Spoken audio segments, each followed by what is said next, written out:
ಬಗ್ಗೆ ಈ ಸಮುದಾಯದ ಬಗ್ಗೆ ಸ್ವಲ್ಪ ಹಿನ್ನೆಲೆ ಮತ್ತು ಮುನ್ನೆಲೆಯನ್ನು ಮಾತಾಡಲಿಕ್ಕೆ ಬಯಸ್ತೇನೆ. ಮೊದಲಿಗೆ ನಾನು ಈ ಸಮುದಾಯದ ಬಗ್ಗೆ ಮಾತನಾಡುವಾಗ ಇಡೀ ಅಖಂಡ ಭಾರತದಲ್ಲಿ ಈ ಸಮುದಾಯ ಬಹುದೊಡ್ಡ ಸಂಖ್ಯೆಯಲ್ಲಿ ಇರುವಂಥದ್ದು. ಸುಮಾರು 18 ರಿಂದ 20 ಕೋಟಿ ಜನಸಂಖ್ಯೆಯನ್ನು ಹೊಂದಿರತಕ್ಕಂಥ ಬಹುದೊಡ್ಡ ಸಮುದಾಯ. ಕಾಶ್ಮೀರದಲ್ಲಿ ಗಣತಿ 2011ರ ಗಣತಿ ಪ್ರಕಾರ ನಾನು ಹೇಳ್ತೇನೆ ಸರ್, 26ರ ಗಣತಿ ಆದ್ಮೇಲೆ ಮತ್ತೆ ಸಂಖ್ಯೆ ಸಿಗ್ತದೆ. ಜಮ್ಮು ಮತ್ತು ಕಾಶ್ಮೀರದಲ್ಲಿ ಸಿಪ್ಪಿ, ಗಡ್ಡಿ, ಕೋಲಿ ಅನ್ನುವಂತಹ ಹೆಸರಿನಿಂದ ಕರೀತಾರೆ. ಈಗಾಗಲೇ 2024ರಲ್ಲಿ ಪರಿಶಿಷ್ಟ ವರ್ಗದಲ್ಲಿ ಅದನ್ನ ಸೇರ್ಪಡೆ ಮಾಡಿದ್ದಾರೆ. ಅದಾದ್ಮೇಲೆ ಹಿಮಾಚಲ ಪ್ರದೇಶ, ಉತ್ತರ ಪ್ರದೇಶ, ಮಧ್ಯಪ್ರದೇಶ, ಪಶ್ಚಿಮ ಬಂಗಾಳ, ಆಸಾಂ, ಅದೇ ರೀತಿಯಾಗಿ ಪಂಜಾಬ್, ರಾಜಸ್ಥಾನ್, ಗುಜರಾತ್ ಈ ಭಾಗದಲ್ಲಿ ಕೋಲಿ, ಕೋರಿ, ನಿಶಾ, ಕೇವಟ್, ಬಿಂದ್, ಮಲ್ಲಹ, ಕಾರ್ವಿ ಹೀಗೆ ಹಲವು ಹೆಸರುಗಳಿಂದ ಉತ್ತರ ಭಾರತದಲ್ಲಿ ನಮ್ಮನ್ನು ಕರೆಯುವಂತಹ ಒಂದು ವಾಡಿಕೆ ಇದ್ದು, ದಕ್ಷಿಣ ಭಾರತದಲ್ಲಿ ವಿಶೇಷವಾಗಿ ಈ ಆಂಧ್ರ ಮತ್ತು ತೆಲಂಗಾಣ ಪ್ರದೇಶದಲ್ಲಿ ನಮ್ಮನ್ನ ಮುದಿರಾಜ್, ಮುತ್ತಿರಾಜ್ ಅಂತ ಹೇಳಿ ಕರೀತಾರೆ. ಅದೇ ರೀತಿಯಾಗಿ ತಮಿಳುನಾಡಿನಲ್ಲಿ ನಮ್ಮನ್ನ ಮುದಿರಾಜ್, ಮುತ್ತರಯ್ಯರ್ ಅನ್ನುವಂತಹ ಪ್ರಮುಖ ಹೆಸರುಗಳು ನಮ್ಮನ್ನು ಕರೀತಾರೆ. ಕೇರಳದಲ್ಲಿ ದೀಮಾ, ಮುಕ್ಕಾವನ್ ಮತ್ತು ಮಗುವೀರ್ ಅನ್ನುವಂತಹ ಈ ಕರ್ನಾಟಕದ ಗಡಿ ಪ್ರದೇಶದಲ್ಲಿರುವಂತಹ ಜನರನ್ನ ಮಗುವೀರ್ ಅಂತ ಹೇಳಿ ನಮ್ಮ ಕೇರಳದಲ್ಲಿ ಕರೀತಾರೆ. ಕರ್ನಾಟಕದಲ್ಲಿ ಕೋಲಿ, ಕಬ್ಬಲಿಗ, ಅಂಬಿಗ, ಬೆಸ್ತ, ಮಗುವೀರ, ಬಾರ್ಕಿ, ಸುಣಗಾರ್ ಹೀಗೆ ಹಲವಾರು ಹೆಸರುಗಳು. ಈ ಹಲವಾರು ಹೆಸರುಗಳು ಇರೋದ್ರಿಂದಲೇ ಸರ್ಕಾರಕ್ಕೆ ನಾವು ನಿಜವಾದ ಅಂಕಿ ಸಂಖ್ಯೆ ಸಿಗ್ತಾ ಇಲ್ಲ. ನಮ್ಮನ್ನ ಹರಿದು ಹಂಚಿ ತಿಂದು ತೆಗೆರೋದ್ರಿಂದ ನಮ್ಮ ನಿಖರವಾಗಿರ್ತಕ್ಕಂಥ ಸಂಖ್ಯೆ ಜನಪ್ರತಿನಿಧಿಗಳಿಗೆ ಸರ್ಕಾರಕ್ಕೆ ಮುಕ್ತ ಇಲ್ಲ. ಇದು ಬಹಳ ದೊಡ್ಡ ದುರಂತ. ಅದೇ ರೀತಿಯಾಗಿ ಗೋವಾ ರಾಜ್ಯದಲ್ಲಿ ಕಾರ್ವಿ, ಹರಿಕಂತ್ರ ಅಂತ ಹೇಳಿ ಕರೀತಾರೆ. ಮಹಾರಾಷ್ಟ್ರದಲ್ಲಿ ಕೋಳಿ, ಡೋರ್ ಕೋಳಿ, ಮಹದೇವ್ ಕೋಳಿ, ಕೋರಿ, ಮಲ್ಲಹ ಅಂತೇಳಿ ಮಹಾರಾಷ್ಟ್ರದಲ್ಲಿ ಕರೀತಾರೆ. ಇಡೀ ಈಶಾನ್ಯ ಭಾರತ ಹಿಡಿಕೊಂಡು ಪೂರ್ವ ಭಾರತ, ಉತ್ತರ ಭಾರತ, ದಕ್ಷಿಣ ಭಾರತ ಮತ್ತು ಮಧ್ಯ ಭಾರತದಲ್ಲಿ ಎಲ್ಲಾ ರಾಜ್ಯಗಳಲ್ಲೂ ಕೂಡ ನಮ್ಮ ಸಂಖ್ಯಾಬಲ ಇದ್ರೂ ಕೂಡ ಇವತ್ತು ಸದೃಢವಾಗಿ ನಮಗೆ ರಾಜಕೀಯ ಅಸ್ತಿತ್ವ ಇರುವಂತದ್ದು ಬಿಹಾರ ರಾಜ್ಯ, ಉತ್ತರ ಪ್ರದೇಶ, ಗುಜರಾತ್, ಹಿಮಾಚಲ ಪ್ರದೇಶ, ತೆಲಂಗಾಣ ಮತ್ತು ತಮಿಳುನಾಡು ಈ ರಾಜ್ಯಗಳಲ್ಲಿ ನಮಗೆ ರಾಜಕೀಯ ಅಧಿಕಾರ ಸಿಕ್ಕಿದೆ ಅನ್ನುವಂಥದ್ದು ಬಹಳ ಖುಷಿಯಿಂದ ಹೇಳಬೇಕಾಗ್ತದೆ. ಉದಾಹರಣೆಗೆ ಗುಜರಾತ್ ರಾಜ್ಯದಲ್ಲಿ ಒಟ್ಟು ಜನಸಂಖ್ಯೆಯಲ್ಲಿ 25% ಇರತಕ್ಕಂಥ ನಮ್ಮ ಸಮುದಾಯ ಇವತ್ತು 38 ಜನ ಶಾಸಕರು, 8 ಜನ ಲೋಕಸಭಾ ಸದಸ್ಯರು, 4 ಜನ ರಾಜ್ಯಸಭಾ ಸದಸ್ಯರು, 3 ಜನ ಕ್ಯಾಬಿನೆಟ್ ಸಚಿವರು, ಒಬ್ಬರು ಕೇಂದ್ರ ಮಂತ್ರಿಗಳು. ನೀವು ಬೆನ್ ಅಂತಕ್ಕಂಥವರು ಕೇಂದ್ರದ ಜಲಶಕ್ತಿ ಮಂತ್ರಿಯಾಗಿ ಇವತ್ತು ಕಾರ್ಯನಿರ್ವಹಿಸ್ತಾ ಇದ್ದಾರೆ. ಅದೇ ರೀತಿಯಾಗಿ ಹಿಮಾಚಲ ಪ್ರದೇಶದಿಂದ ಅಶೋಕ್ ಕಶ್ಯಪ್, ಸುರೇಶ್ ಕಶ್ಯಪ್ ಅಂತಕ್ಕಂಥವರು ಪ್ರದೇಶ ಬಿಜೆಪಿ ಪಕ್ಷದ ರಾಜ್ಯಾಧ್ಯಕ್ಷರು ಮತ್ತು ಲೋಕಸಭಾ ಸಂಸದರಾಗಿ ಶಿಮ್ಲಾ ಕ್ಷೇತ್ರವನ್ನ ಪ್ರತಿನಿಧಿಸ್ತಾರೆ. ಧನಿರಾಮ್ ಶಾಡಿಲ್ ಅಂತಕ್ಕಂಥವ್ರು ಇವತ್ತು ಕಾಂಗ್ರೆಸ್ ಸರ್ಕಾರದಲ್ಲಿ ಕ್ಯಾಬಿನೆಟ್ ಮಂತ್ರಿಯಾಗಿ ಸೇವೆಯನ್ನು ಸಲ್ಲಿಸ್ತಾ ಇದ್ದಾರೆ. ಇವತ್ತೇನು ಆಸಾಂ ರಾಜ್ಯ ಅಲ್ಲಿ ಕೂಡ ನಮ್ಮನ್ನ ಕೈಬಾರ್ದು ಅಂತ ಹೇಳ್ತಾರೆ. ಪಿಯೂಷ್ ಅಂತಕ್ಕಂಥ ಒಬ್ಬ ಯುವಕ ಮಂತ್ರಿಯಾಗಿ ಕೆಲಸವನ್ನ ಮಾಡ್ತಾ ಇದ್ದಾರೆ. ಇವತ್ತೇನು ಪಶ್ಚಿಮ ಬಂಗಾಳದಲ್ಲಿ ಸುವೇಂದ್ರ ಅಧಿಕಾರಿ ಕೂಡ ಇದೇ ನಮ್ಮ ಸಮುದಾಯಕ್ಕೆ ಸೇರಿರ್ತಕ್ಕಂಥದ್ದು ಬಹಳ ಹೆಮ್ಮೆ ಎಂದು ಹೇಳಬೇಕಾಗ್ತದೆ. ಅಲ್ಲಿ ನಮ್ಮನ್ನ ಕೈಬರ್ತ, ಮಹಿಷ, ಮಲ್ಲಹ, ಕೇವಟ್ ಅಂತ ಹೇಳಿ ನಮ್ಮನ್ನ ಗುರುತಿಸ್ತಾರೆ. ಅದೇ ರೀತಿಯಾಗಿ ಎಲ್ಲ ಕಡೆ ಕೂಡ ರಾಜಕೀಯ ಪ್ರಭಾವ. ಉತ್ತರ ಪ್ರದೇಶದಲ್ಲಿ ಡಾಕ್ಟರ್ ಸಂಜಯ್ ನಿಷಾದ್ ಅಂತಕ್ಕಂಥವ್ರು ಇವತ್ತು ಬಿಜೆಪಿ ಸರ್ಕಾರದಲ್ಲಿ ಅಂಗ ಪಕ್ಷವಾಗಿ ಕೆಲಸವನ್ನ ಮಾಡ್ತಾ ಇದ್ದಾರೆ. ಇನ್ನು ಈ ವಿಐಪಿ ಪಕ್ಷದ ವಿಚಾರಕ್ಕೆ ಬಂದಾಗ ಬಿಹಾರದಲ್ಲಿ 1981 ಮಾರ್ಚ್ 31ನೇ ತಾರೀಕು ಇವತ್ತೇನು ಮುಖೇಶ್ ಸಹಾನಿ ಅವರು ದರ್ಭಂಗ ಜಿಲ್ಲೆಯಲ್ಲಿ ಜನಿಸ್ತಾರೆ.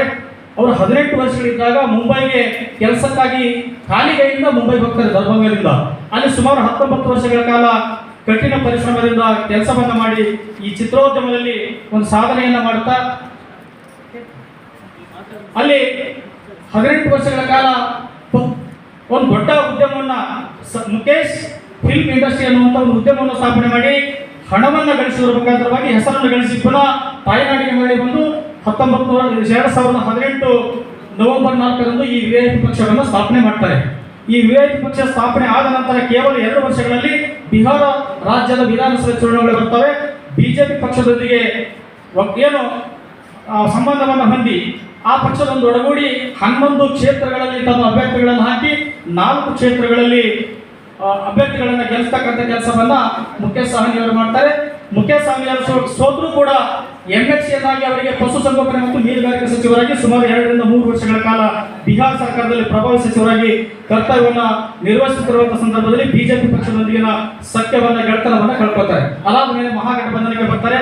ಹೋದ ವರ್ಷ ನಡೆದಿರ್ತಕ್ಕಂಥ ಚುನಾವಣೆಯಲ್ಲಿ ಅವರನ್ನ ಉಪಮುಖ್ಯಮಂತ್ರಿ ಹುದ್ದೆಗೆ ಏನು ಮಹಾಗಠಬಂಧನದ ಪರವಾಗಿ ಉಪಮುಖ್ಯಮಂತ್ರಿ ಹುದ್ದೆಯನ್ನ ಅವರಿಗೆ ಡಿಕ್ಲೇರ್ ಮಾಡ್ತದೆ.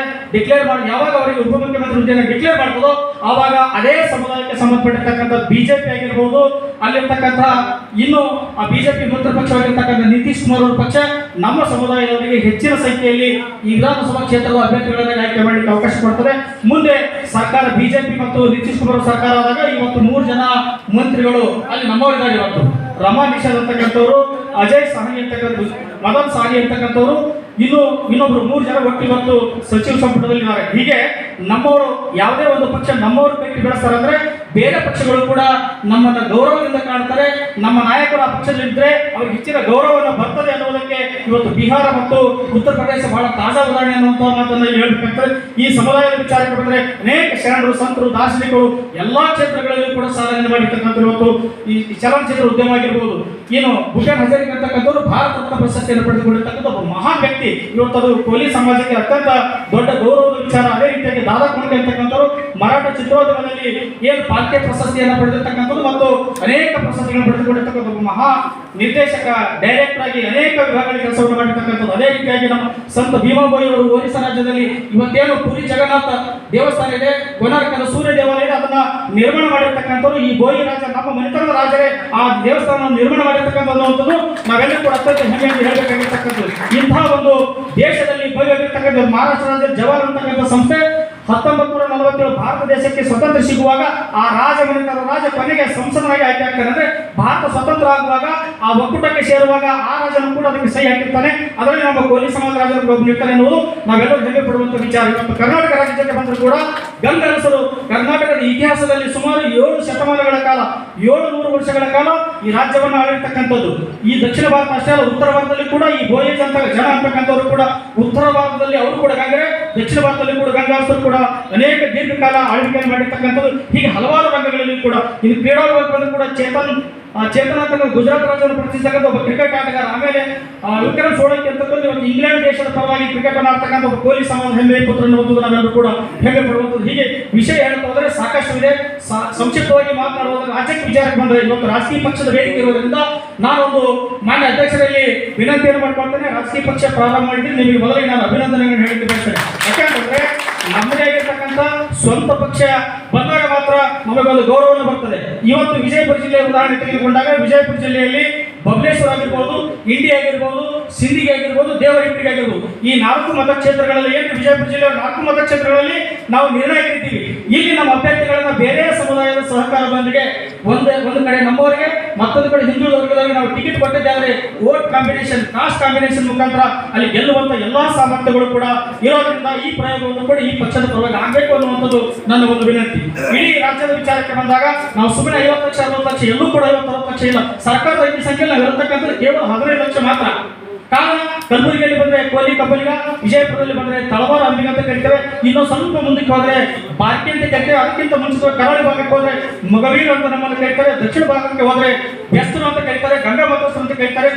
ಇನ್ನು ನಮ್ಮ ಕಲ್ಯಾಣ ಕರ್ನಾಟಕ ಭಾಗದಲ್ಲಿ ಯಾದಗಿರಿ, ರಾಯಚೂರು, ಬಳ್ಳಾರಿ, ದಾವಣಗೆರೆ ಗಂಟ ಹೋದ್ರೆ ಅಲ್ಲಿ ನಮ್ಮನ್ನು ಕಬ್ಬೇರು ಅಂತ ಗುರುತಿಸ್ತಾರೆ. ಹೀಗೆ ನಮ್ಮ ಅಂಕಿ ಸಂಖ್ಯೆ ನಿಖರವಾಗಿ ಆಗ್ತಾ ಇಲ್ಲ. ಈ ಗಣತಿ ಮಾಡುವಾಗ ನಮ್ಮ ನಾಯಕರು ಕೂಡ ಒಂದೇ ಪ್ಲಾಟ್ಫಾರ್ಮ್ ಅಡಿಯಲ್ಲಿ ಬರಬೇಕಾಗ್ತದೆ. ಇವತ್ತು ತಮಿಳುನಾಡಿನಲ್ಲಿ ಜಯಲಲಿತಾ ಅವರು ಸರ್ಕಾರ ಇದ್ದಾಗ ಅಲ್ಲಿ ಮುತ್ತರಾಯರು ಅಂತ ಹೇಳಿ 17 ಸಮುದಾಯಗಳನ್ನ ಒಂದೇ ಬ್ಯಾನರ್ ಅಡಿಯಲ್ಲಿ ಇವತ್ತು ಗುರುತಿಸಿರೋದ್ರಿಂದ ಎಲ್ಲಾ ರಾಜಕೀಯ ಪಕ್ಷಗಳು ನಮ್ಮ ಸಮುದಾಯದ ಮನೆ ಬಾಗಿಲು ಬರ್ತವೆ. ಹಾಗಾಗಿ ಇವತ್ತು ಕೂಡ ಇಲ್ಲಿ ಒಂದೇ ಒಂದು ಬ್ಯಾನರ್ ಅಡಿಯಲ್ಲಿ ನಾವು ಬಂದಾಗ ಮಾತ್ರ ನಮ್ಮನ್ನು ಗುರುತಿಸತಕ್ಕಂಥ ಕೆಲಸ ಆಗ್ತದೆ.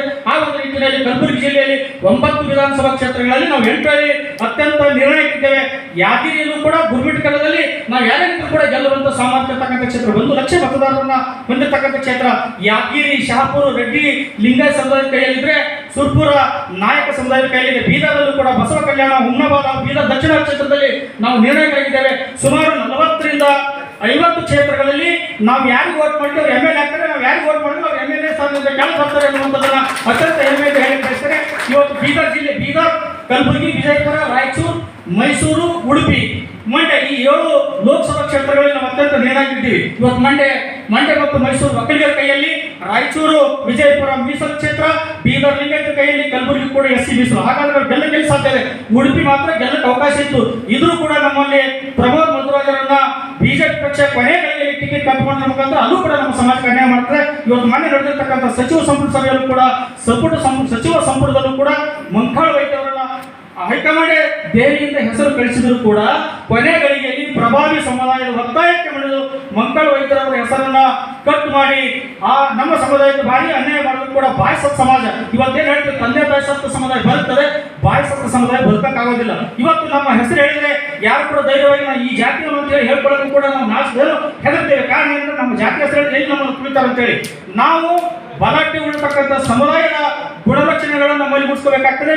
ಒಗ್ಗಟ್ಟಾಗಿ ನಾವೆಲ್ಲ ಸಾಗಿದಾಗ ನಾವು ಒಂದೇ ಪ್ಲಾಟ್ಫಾರ್ಮ್ ಅಡಿಯಲ್ಲಿ ಬಂದಾಗ ಮಾತ್ರ ನಮ್ಮ ಅಸ್ತಿತ್ವ ಉಳಿತದೆ. ಅಸ್ತಿತ್ವ ಉಳಿಬೇಕಂದ್ರೆ ನಾವೆಲ್ಲರೂ ಒಂದೇ ನೆಲೆಗಟ್ಟಿನ ಆಧಾರದ ಮೇಲೆ ಬಂದಾಗ ಮಾತ್ರ ನಾವೆಲ್ಲ ರಕ್ತ ಸಂಬಂಧಿಗಳು ಒಂದು ಗಟ್ಟಿಯಾಗಿರ್ತಕ್ಕಂಥ ಸಂಘಟನೆ ಮಾಡಿ, ಒಂದು ಪಕ್ಷ ಆಗಿರ್ಬೋದು, ಒಂದು ಸಂಘಟನೆ ಆಗಿರ್ಬೋದು, ಒಂದೇ ಪ್ಲಾಟ್ಫಾರ್ಮ್ ಅಡಿಯಲ್ಲಿ ಬಂದು ಎಲ್ಲಾ ರಾಜಕೀಯ ಪಕ್ಷಗಳಿಗೆ ಶೆಡ್ ಹೊಡೆದು ನಿಂತಾಗ ಮಾತ್ರ ನಿಜವಾದ ಶಕ್ತಿ ಏನು ಅನ್ನುವಂಥದ್ದು ಸಮಾಜ ತೋರಿಸ್ಕೊಡ್ಬೇಕಂದಾಗ ಮಾತ್ರ ಈ ಸಮಾಜ ರೆಕಗ್ನೈಸ್ ಆಗ್ತದೆ. ರಾಜ್ಯ ಸರ್ಕಾರದಲ್ಲಿ ನಮ್ಮ ಅಂಕಿ ಸಂಖ್ಯೆ ಸಿಗ್ತದೆ, ಎಲ್ಲ ರಾಜಕೀಯ ಪಕ್ಷಗಳು ಕೂಡ ನಮ್ಮ ಕಡೆ ನೋಡ್ತಾರೆ ಅನ್ನುವಂತ ಮಾತನ್ನು ಹೇಳಿ ಸಮಯ ಬಹಳ ಆಗಿದೆ. ಯಾಕಂತಂದ್ರೆ ಸಮಯಕ್ಕೂ ಕೂಡ ಮಹತ್ವ ಕೊಡಬೇಕಾಗ್ತದೆ. ಇನ್ನು ಹೆಚ್ಚಿನ ವಿಚಾರಗಳು ಬಂದಾಗ ಮಾತಾಡೋಣ ಅನ್ನುವಂತ ಮಾತನ್ನು ಹೇಳಿ ನನಗಿಲ್ಲಿ ಸಂಕ್ಷಿಪ್ತವಾಗಿ ಮಾತನಾಡಲಿಕ್ಕೆ ಅವಕಾಶವನ್ನು ಮಾಡಿಕೊಟ್ಟಿರ್ತಕ್ಕಂಥ ತಮ್ಮೆಲ್ಲರಿಗೂ ಕೂಡ ತುಂಬ ಹೃದಯದ ಧನ್ಯವಾದಗಳನ್ನು ಹೇಳಿ ನಾನು ಎರಡು ಮಾತುಗಳನ್ನು ಮುಗಿಸ್ತೇನೆ. ಎಲ್ಲರಿಗೂ ನಮಸ್ಕಾರ. ಭಗವಂತರಾಯ ಬೆಳ್ಳೂರು ಅವರಿಗೆ ಧನ್ಯವಾದಗಳು.